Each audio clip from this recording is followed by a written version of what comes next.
Hello friends, আজ আমি বানাচ্ছি মটর পনির। তার জন্য আমি কড়াই প্রথমে নুন দিয়ে পনিরগুলো ভেজে নেব। পনিরগুলো দুদিকে লাল করে ভেজে গরম জলের মধ্যে ভিজিয়ে রেখে দিলাম যাতে সফট থাকে।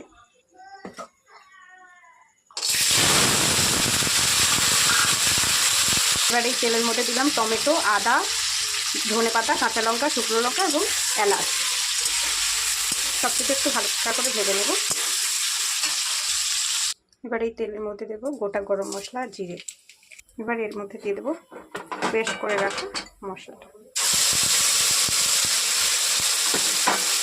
এবার এর মধ্যে দিলাম জিরে গুঁড়ো, ধনে গুঁড়ো, লঙ্কার গুঁড়ো, হলুদ গুঁড়ো, নুন আর চিনি। তেল ছেড়ে এলে এতে দিলাম মটর। এবার আমি এর মধ্যে দিলাম গরম জল 2 কাপ। ফুটে উঠলে ভেজে রাখা পনিরগুলো দিয়ে দেবো। পনিরগুলো দেওয়ার পরে 10-15 মিনিট রান্না করলে রেডি। 15 মিনিট পরে ফিরে এলাম। এবার এর মধ্যে দেবো বাটার আর ক্রিম।